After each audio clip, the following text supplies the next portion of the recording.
Hello and welcome to today's session as a part of the podcast series on data science, AI, and applications in finance.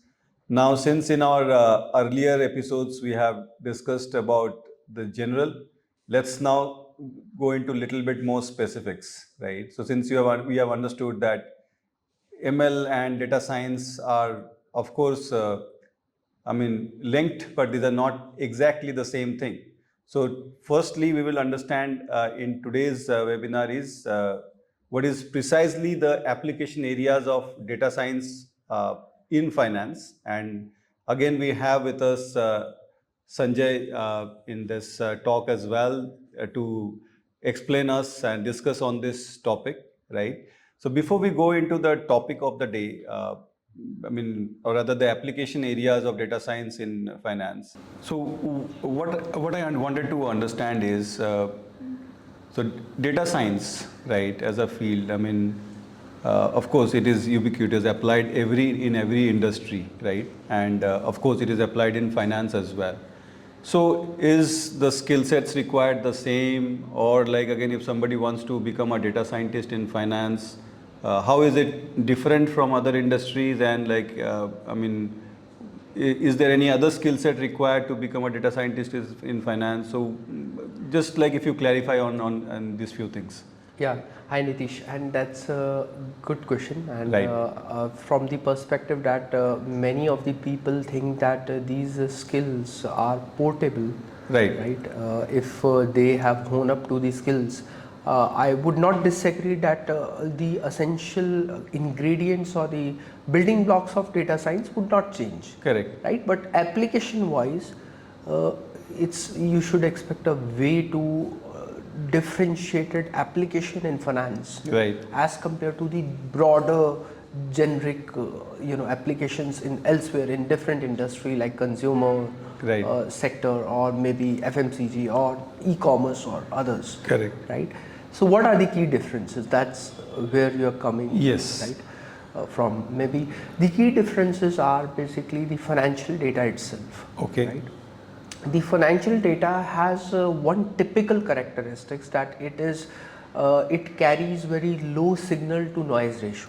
Right. So the financial data is very noisy. Yeah. Right. The signals, or what we call in machine learning the patterns, Right. which a data scientist is expected to detect, right, in data, are very less. Okay. Right. So that makes it even harder for somebody who comes with the general use case understanding that okay, the same way data science could be applied to finance. It's not the case. Correct. Right. They have to do a lot of denoising of the data. Okay. Right, which is specifically characteristic, which is in our data set, financial Right. data set. They have to do a lot of covariance and multivariate statistics. Okay. Right. There in other data sets, non-financial data set, you won't find that much multivariate data statistics as much as you find in finance. Okay. Oh. Right. So multivariate statistics, finding correlation, covariances. Correct. Right, understanding how these different attributes in the data, or different variables in the data, they interact with each other under different scenarios. Right. So because sometimes when financial crisis happen, or this thing, sometimes when there's a distress market situation, many of the factors are in confluence at work. Correct. Right, they interact with each other, right, which cause the tail losses. Correct. Right, which is not that the case in other industry sectors. Right. Right. So hence, finance being at the very much, it's very cyclical, and it's the first indicator industry where the economy is going. Right. So you have to analyze financial data differently, and that's why a data scientist need to be differently trained. Right. And specialize into its application to the financial data set and financial area and financial problem sets. Very well explained. But before I go to the next question, for general audience, when you say that like there's a lot of noise, so just very briefly, if you can explain to the general in a very layman kind of terms, what does that mean? So noise generally means that when we I'll explain it in statistical terms. When we consider a regression, Right. we have an error term, Right. and we say that residual error cannot be predicted by the regression model, right? True. Where that error is coming from, it's not a relationship. It's just that something, latent factors, unobservable factors are impacting the main predicted variable, Right. and every time that changes, Correct. right? It's unobservable. You don't directly observe those factors, Correct. right? They are latent variables, Yes. and sometimes those kind of variables create a noise as well. Correct. So what we mean by noise is that if your the target variable, or what the variable you are trying to predict, Correct. right, is predicted through some other variables, right? These variables, the relationship between these two a set of variables on one side and the variable which we want to predict on the other side changes when the another variable which is unobservable plays its rules. So it creates noise. Right. And we generally say in modeling that this noise is a random term. Right. So that randomness in the financial data set, which is created by unobservable things. Absolutely. Right. And there are many unobservable things which, like if I take an example of cryptocurrency. Yeah. Do you know how to price it? Do you know how to peg it? Which particular asset class to peg it against? Like whether it moves alongside the gold, Right. or it moves alongside the greenback US currency? No, you can't say that. Correct. Right? But tomorrow, as you go into the price discovery of a crypto, you will see that it is driven by so many variables. Correct. Which you cannot directly observe. Right. Because it's something happening in the terrestrial world, and there's no connection established, economic intuition behind that linkage. Right. So that's one example of noise which is very much characterizing the financial data sets. Absolutely. Like again, then the next natural question is, what are the application areas of data science, specifically data science in finance? So the application area is how we can use the alternative data set, Right. where most of the predictive models are driven by the traditional data sets. Right. Not to supplement, not to replace them, Right. but in a way to corroborate or maybe augment them. Right? Why it is required now? There's a new stream of analytics which is evolving on back of this, which is called prescriptive analytics. Right. So we are moving from predictive analytics to prescriptive analytics. Okay. That prescriptive analytics is growing on the back of use of alternative data set in various models. Mm-hmm. Right? What that prescriptive analytics means is that in the old regime, you used to predict the default of a borrower. Right. In the new regime, not only that borrower default will be predicted, but the model will also tell you what to do with that, whether you should downsize your limits, Right. or whether you should increase your pricing. That is a prescriptive analysis. Yeah. Right? Okay. Right? What action you should take?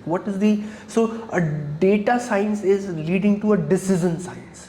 Right? So that's the moot point there. Right. So all such use cases, where the alternative data set need to be employed, Right. are looked at. So that is the first generation of data science application in finance.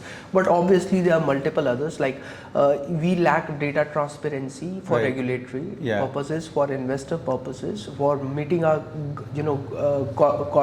governance norms. Correct. So for that, data visualization, data dashboarding, use of Power BI, Right. use of Click, use of Tableau, these different tool sets which create the ability or capability of visualizing the data.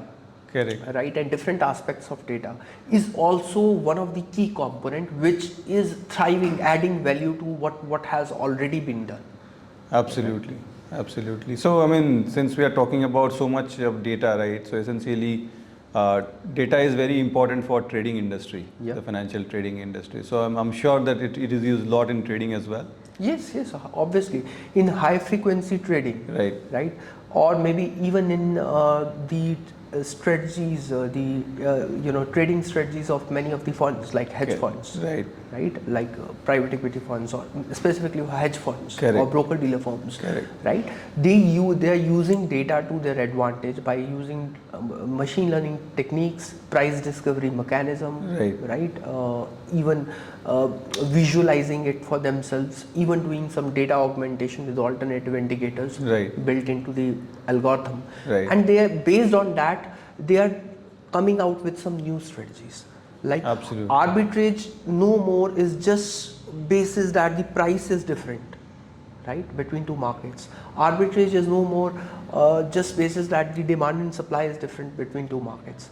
Arbitrage nowadays, the arbitrage based strategy which is conducted by mostly hedge funds, is also based on the factor that between two markets, right, there are some indicators that the information flow is just like many of the traders manipulate the information and upheld in one market and don't let it travel to the another market. Understood. Right. So those kind of rogue trading practices are identified even in fraud analytics or Correct. fraud risk.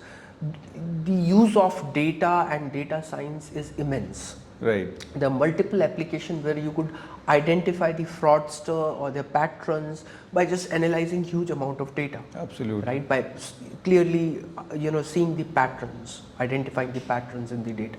Absolutely.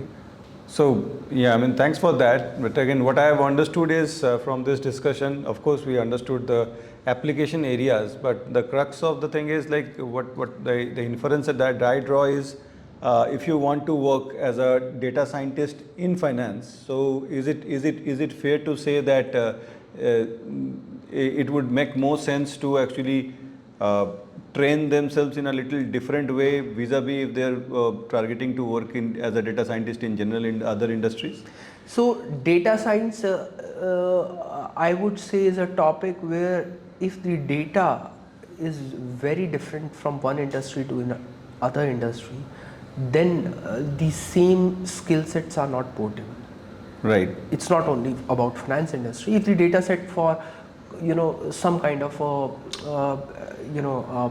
cosmology or any other oceanology or Right. if the data is different, obviously you cannot, you have all the basic fundamental building blocks still there, you have statistical understanding or probability understanding, but you need to understand that data, you need to just draw the inferences. So main is inferential part, it's not Correct. descriptive statistics, Correct. it's inferential statistics. Yes, absolutely. Inferential statistics require you to link the concepts or the what you know about statistics and probability and apply it to the data.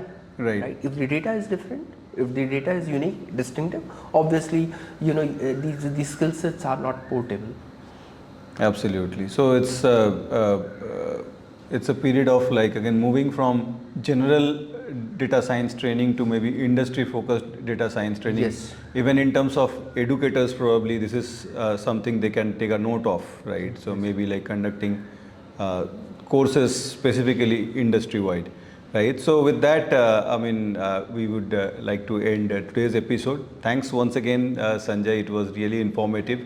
So all the audience, I hope you got good clarity on applications of data science areas in finance and what kind of trainings that you need in. See you again in the next episode. We would, as a part of our IIQF podcast series on AI, ML and data science applications in finance, we would have many more to come. See you in the next episode. Thank you.